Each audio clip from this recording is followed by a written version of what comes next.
Entonces, ¿qué vamos a hacer o qué vamos a hablar de la dislipidemia? Vamos a comenzar con una pequeña definición.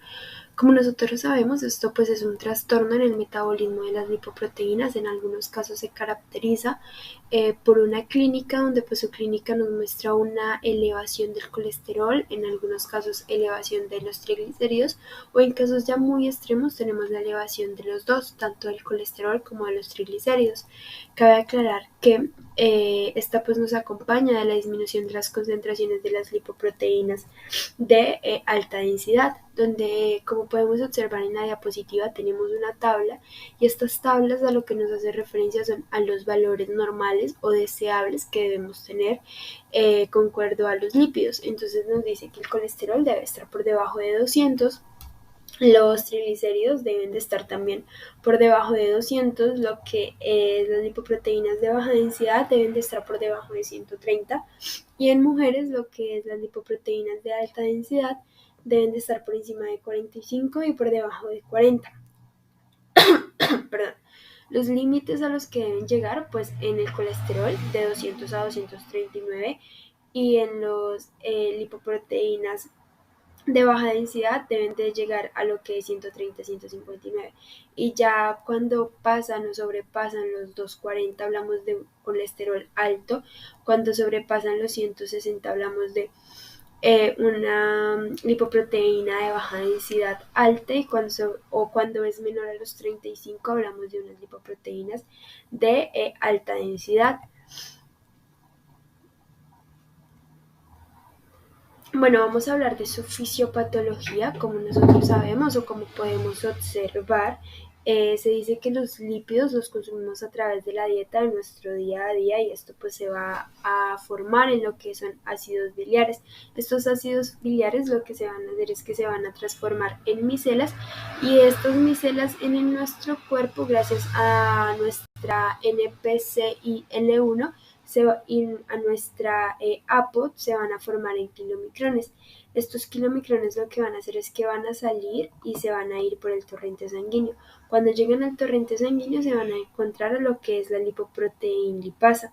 Esta lipoproteína lipasa lo que va a hacer es que va a degradar lo que son los triglicéridos y el colesterol, y va a llevar un remanente a lo que es músculo y pues a las partes que lo necesitan, y el otro remanente lo va a hacer viajar por toda la circulación y lo va a conectar con la ApoE. Esta ApoE lo que va a hacer es que va a producir una unión a receptores hepáticos, y al entrar al hígado como tal, lo que va a hacer esta ApoE o estos remanentes en el hígado, se dice que se va a absorber y va a utilizar pues este colesterol, y con ayuda de la ApoC lo va a formar en VLDL. Cabe aclarar que este pues VLDL es conocido como lipoproteínas de muy baja densidad. Estas lipoproteínas de muy baja densidad, con ayuda del MPT, se van a formar, y con ayuda de la ApoC2 van a salir del hígado y se van a dirigir a todo lo que es el torrente sanguíneo. Se van a volver otra vez en kilomicrones y se van a encontrar otra vez lo que es la enzima lipoproteína lipasa. Esto pues va a volver a degradar y va a llevar un remitente para lo que es el músculo, y el otro remitente lo va a dejar viajando, por decirlo así, en la circulación. Entonces, ¿qué va a suceder? Estos remitentes se van a formar en LDL gracias a la ApoE100, que es la que lo va a unir a los receptores y la va a volver a dirigir de nuevamente hacia el hígado. Al llegar al hígado va a hacer pues su función de degradación, va a salir del hígado gracias a lo que es la ABCA100, y se va a formar en los HDL. Estos HDL son las lipoproteínas de alta densidad y son como tales que nuestro cuerpo necesita. Entonces aquí van a ser pues como un círculo vicioso. Las HDL que nuestro cuerpo necesita pues las va a consumir, y las que no los va a volver en remanente y van a volver otra vez al hígado hasta pues volverse en HDLs, y pues así va a ser el proceso. Los niveles adecuados de lípidos, por decirlo así. Entonces vamos a ver que nosotros vamos a manejar lo que son el colesterol, pero pues en el colesterol lo vamos a dividir en un LDL y en un HDL. El LDL es conocido como las lipoproteínas de baja densidad, donde vamos a mirar los niveles adecuados dependiendo pues del riesgo cardiovascular calculado que tenga la persona. Vamos a mirar los HDLs, que estos son las lipoproteínas de alta densidad. Estos van a depender del sexo, como lo pudimos observar en la tabla, van a tener valores. En hombres deben de estar por encima de 40 miligramos decilitro y en mujeres deben de estar por encima de 50 miligramos decilitro. Los triglicéridos sí siempre, o lo ideal es tenerlo por debajo de 150 miligramos decilitro. Van a haber 4 grupos de pacientes, donde estos 4 grupos de pacientes pues vamos a tener un manejo de la dislipidemia o del colesterol y los triglicéridos. Entonces tenemos el primer grupo, donde hablamos de aquel grupo que tiene lipoproteínas de baja densidad mayores a 190 miligramos decilitro, donde esto lo que hace es que nos va a indicar, o casi siempre nos indica, una hipercolesterolemia familiar.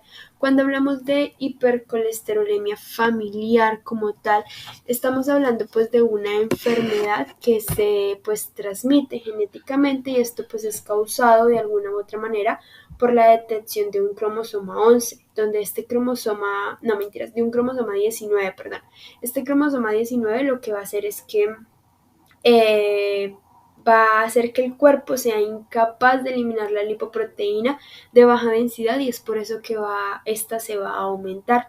Tenemos como tal los pacientes, el segundo grupo, que son los pacientes con diabetes mellitus, que tienen pues un alto riesgo cardiovascular. En tercer grupo vemos a los pacientes que han tenido un evento cardiovascular y tienen pues muy alto riesgo. Y en tercer grupo pues quienes no han tenido eventos cardiovasculares, pero pues de alguna u otra manera, haciéndole el cálculo, se proveen a que en algún futuro tengan pues un alto riesgo. Hablando del colesterol total, entonces lo vamos a dividir en 2 grupos: el colesterol no HDL, o lo que conocemos como LDL, y el colesterol HDL. El colesterol no HDL se va a conformar de lo que es el colesterol LDL, que es las lipoproteínas de baja densidad, el TGS, que es los triglicéridos, y el IDL, que son conocidos como lipoproteínas de densidad intermedia. Y ya el HDL, que son pues las lipoproteínas de alta densidad, solo pues van a permanecer en un grupo, por decirlo así. Acá tenemos unas características físicas y químicas de las lipoproteínas plasmáticas, que es este cuadrito que vemos, donde lo importante de ellas es la densidad con la que manejan los triglicéridos que se encuentran en ellas, el colesterol que se encuentran en ellas, y pues las apolipoproteínas que lo ayudan. Entonces, como podemos ver y como lo vimos en la fisiopatología, lo que son las VLDL, que pues son conocidas como las lipoproteínas de muy baja densidad, les colabora lo que es la APOD11. De igual manera, lo que es el DLL y el LDL.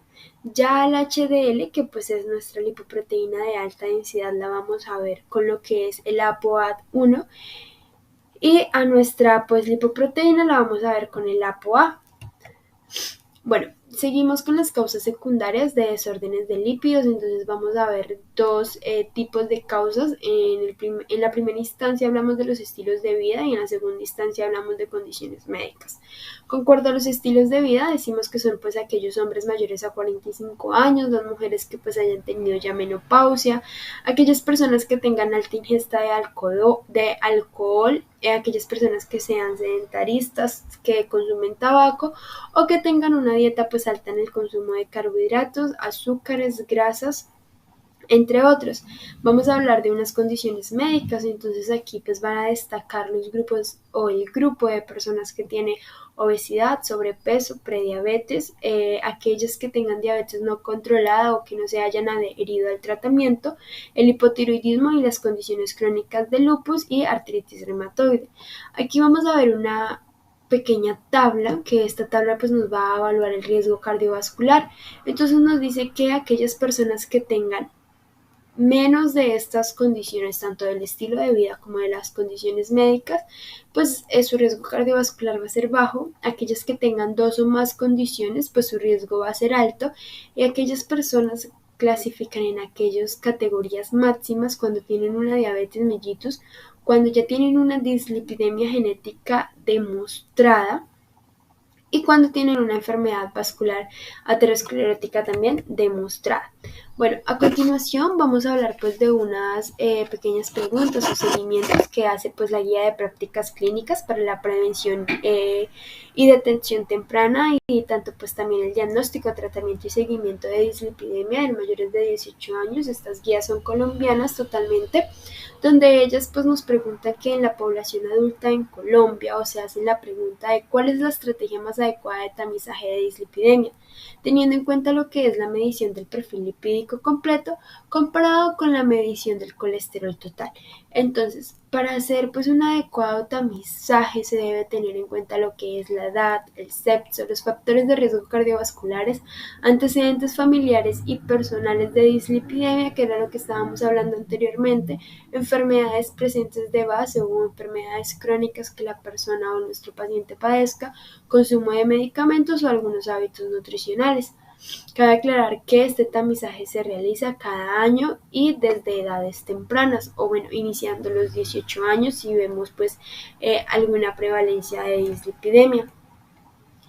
Algunas recomendaciones, como les veníamos diciendo o lo hablamos en las primeras diapositivas, vemos que el colesterol total se distribuye en las tres principales clases de lipoproteínas. Tenemos las lipoproteínas de muy baja densidad, las lipoproteínas de baja densidad y las lipoproteínas de alta densidad. Y cabe aclarar que pues en un perfil lipídico sérico lo que se determinan son las concentraciones de colesterol, las lipoproteínas de alta densidad y los triglicéridos. Entonces, como podemos observar este cuadro aquí a la derecha de nosotros, se dice que para el tamizaje de la población adulta con dislipidemia en Colombia, por eso estamos siendo claros y hablamos de la guía, se sugiere medición de sangre venosa periférica. Entonces, ¿qué se le va a medir ahí? Como les venía contando, le vamos a medir lo que es el colesterol total, las lipoproteínas de alta densidad, los triglicéridos y las lipoproteínas de baja densidad. Con base a este pues perfil que le hacemos a la persona o a esta toma o tamizaje, vamos a emplear lo que es la fórmula de Friede-Wahl, donde como podemos observar la tenemos en milimol o en miligramos. En los milimol lo que vamos a encontrar en la fórmula son las lipoproteínas de baja densidad. Entonces tenemos nuestro colesterol, tenemos nuestras proteínas de alta densidad y tenemos nuestros triglicéridos, que es lo que nos dan en el perfil lipídico sérico estándar. Y eso lo vamos a dividir, los triglicéridos lo dividimos en 2.2. Cuando tenemos en miligramos vamos a encontrar también lo que es las lipoproteínas de baja densidad. Entonces tenemos el colesterol menos las lipoproteínas de alta densidad menos triglicéridos sobre 5. Y pues aquí nos vamos a dar lo que es el valor adecuado para las lipoproteínas de baja densidad. Cabe aclarar o tener en cuenta que para valorar los triglicéridos elevados mayores a 45 en los milimol o mayores a 400 miligramos de cilitros, la fórmula no se puede emplear. O sea que si estos tienen valores, o esto hay que tener en cuenta, si tenemos valores mayores a 400 en los triglicéridos, no podemos emplear esta fórmula. Y que la fórmula no es totalmente fiable si la prueba del perfil lipídico sérico no se realiza en ayunas. O sea que tener en cuenta y pues decirle a nuestros pacientes que este examen se debe realizar en ayunas.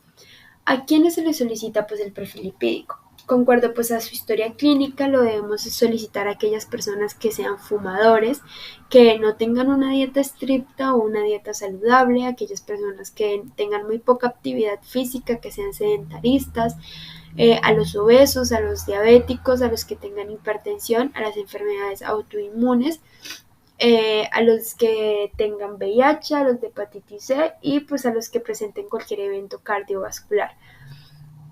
Cabe aclarar que a estas personas no solo se les debe hacer un perfil lipídico, sino que también se les debe hacer exámenes.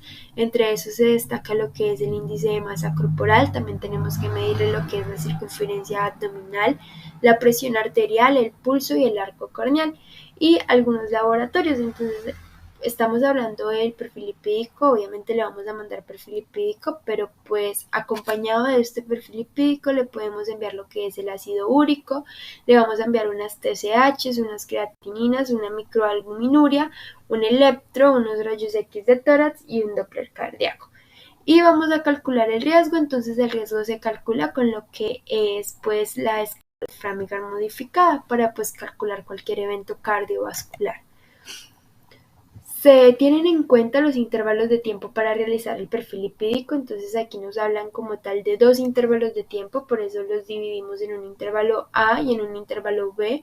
El intervalo A lo que nos dice es que se debe realizar un tamizado cada año a personas pues con perfil lipídico normal y que presente pues alguno de los siguientes factores adicionales o alguna de las siguientes enfermedades de base. Esto pues es lo que les hablé anteriormente, aquellas personas que tengan hipertensión, diabetes mellitus, enfermedad de obesidad, enfermedades inflamatorias autoinmunes, aneurismas de la aorta torácica, engrosamiento de la íntima coronaria o enfermedad renal crónica, se le debe hacer tamizaje de dislipidemia cada año y se dice que se debe realizar tamizaje cada 2 años a personas pues con perfil lipídico normal y sin factores de riesgo adicionales o sin ninguna enfermedad crónica de base. Luego de eso vamos a hablar de lo que es la tamización que se le hacen a estas personas. Entonces tenemos que a hombres o mujeres asintomáticas o sin factores de riesgo se debe iniciar el tamizaje a los 45 años y se le debe realizar lo que es la medición en sangre venosa periférica de colesterol, lipoproteínas de alta densidad, triglicéridos y se le debe hacer el cálculo del LDL o de las lipoproteínas de baja densidad mediante la fórmula de Friedewald. Cabe aclarar que, como les venía diciendo, y pues valga la redundancia o la repetidera, pero es para que lo tengamos muy en cuenta, en caso de que los triglicéridos estén por encima de 400 miligramos de cilitro, esta fórmula no es valiosa, o de que la persona no se haya tomado este perfil lipídico en ayunas.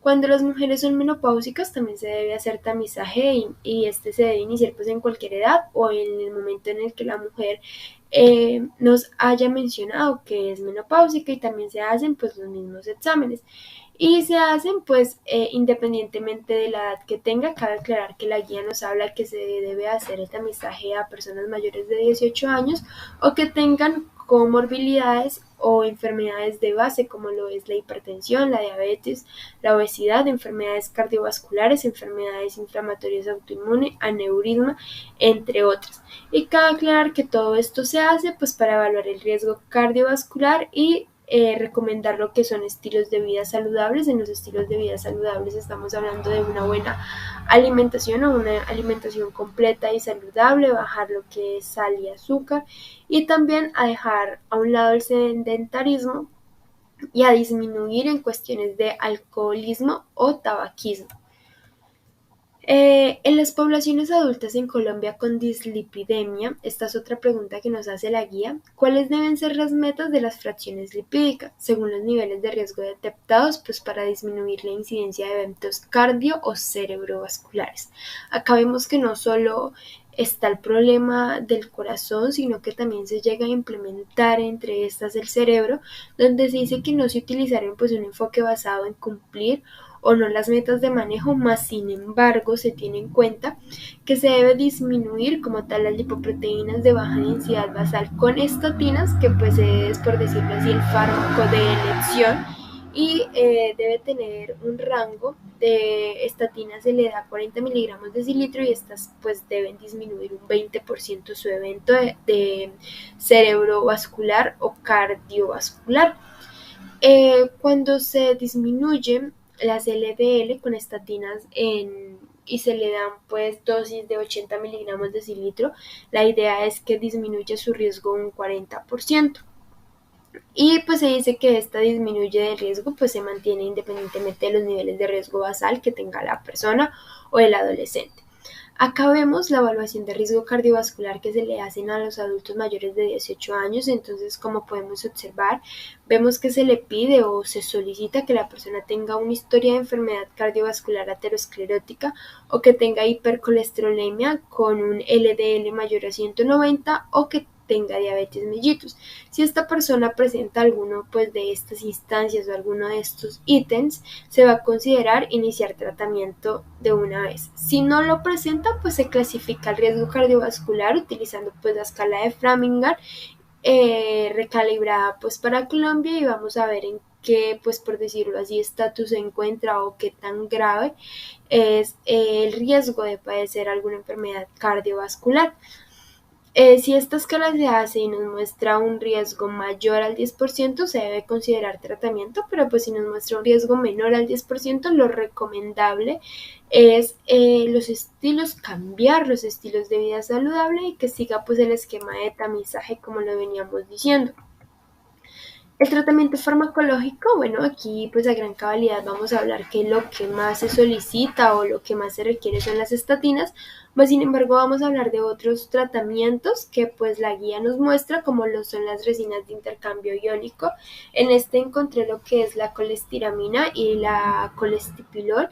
Estos se dan en polvos y vienen de 4 gramos, de 5 gramos, y pues nos decía que en el día se podían dar de 4 a 5 sobres día, y la dosis máxima de estos fármacos son 24 gramos. El mecanismo de acción que tiene pues las resinas de intercambio iónico es que reduce el marcador de los niveles de colesterol, sobre todo pues de los LDL, que es lo que queremos disminuir. Indicación terapéutica igualmente es por la disminución de los LDL, que pues tiene gran cabalidad. Y las contraindicaciones es que pues puede causar una hipersensibilidad a la colestiramina,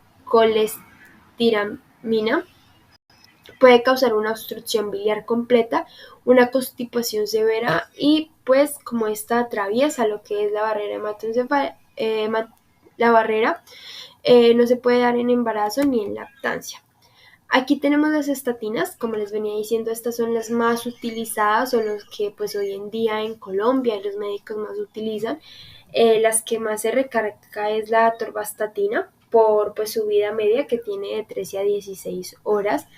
Y su unión a proteínas, que es de un 98%. También vemos la fluvastatina. Esta pues sí tiene una vida media muy corta, la verdad, de 0,5 a 1 hora, pero pues más sin embargo su unión a proteínas es muy buena. La lovastatina también la utilizan bastante, y la ruvastatina. Esta pues tiene una vida media de 24 horas y una unión a proteínas de 88. Se dice que pues como tal, estas lo que hacen es que tienen mejor eficacia en la reducción de los niveles de las lipoproteínas de baja densidad, donde el mecanismo que utilizan es que inhiben de forma competitiva e irreversible la enzima HMG-CoA, que pues es reductasa, que lo que hace es que cataliza la biosíntesis del colesterol. Tiene 4 funciones, que es la disminución de los niveles del HDL y del colesterol hasta pues incluso un 50%. Es por esto que es tan utilizada, porque nos da de alguna u otra manera pues lo esperado o lo que nosotros queremos a nuestro paciente. Disminuye ligeramente también los triglicéridos, aumenta lo que es la lipoproteínas de alta densidad, que es lo que pues el cuerpo requiere, y se dice que la potencia de las diversas estatinas pues es diferente.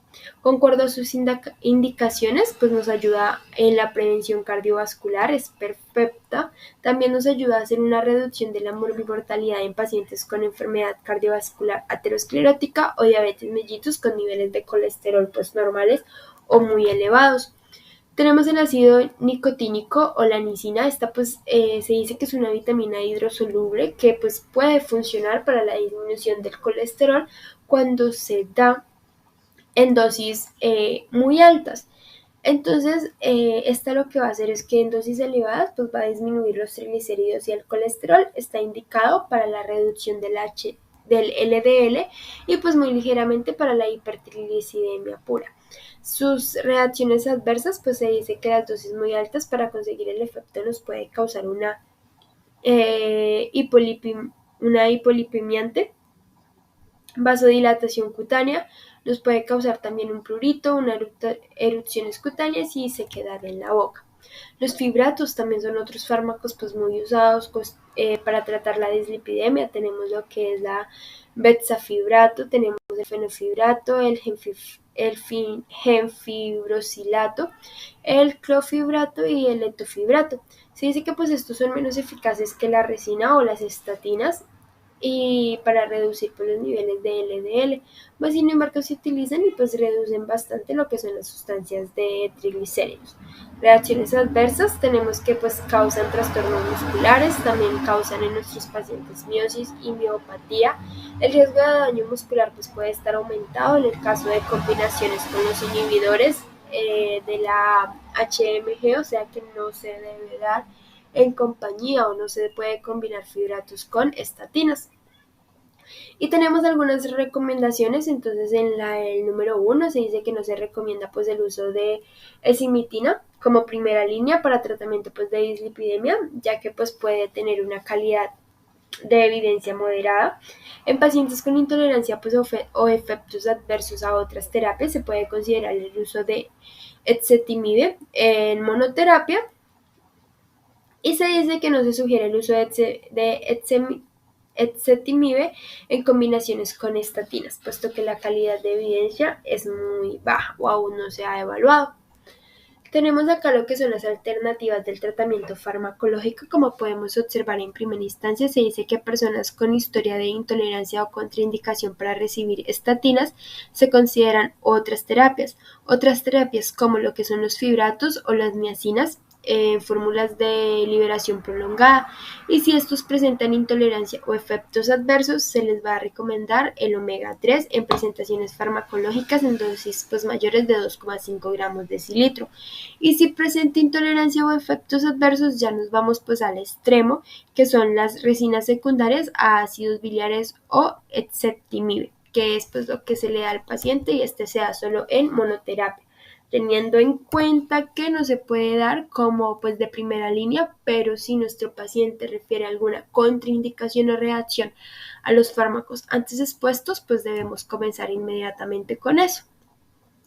Y por último tenemos que en la población adulta con dislipidemia en tratamientos farmacológicos, cada cuánto se debe hacer pues el control de los niveles de colesterol, tanto en pacientes que se encuentren en metas de manejo como quienes no se encuentran en dichas metas. Entonces en primera instancia se dice que se debe realizar cada 8 semanas de iniciada pues la intervención terapéutica para la dislipidemia y pues para así evaluar la adherencia al tratamiento o si ese tratamiento le sirve a nuestro paciente.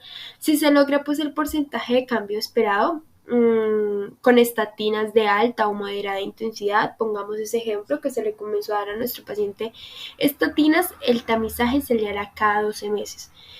Y si no se logra pues la reducción, se debe evaluar la adherencia al tratamiento, se debe enfatizar en los cambios del estilo de vida y se debe ajustar tratamiento farmacológico y reevaluar cada pues a la 8ª semana. Y por último terminamos, cabe aclarar que esta información pues es tomada de la guía de práctica clínica para la prevención, detección temprana, diagnóstico, tratamiento y seguimiento de la dislipidemia en las poblaciones pues mayores de 18 años a nivel de Colombia. Y muchas gracias.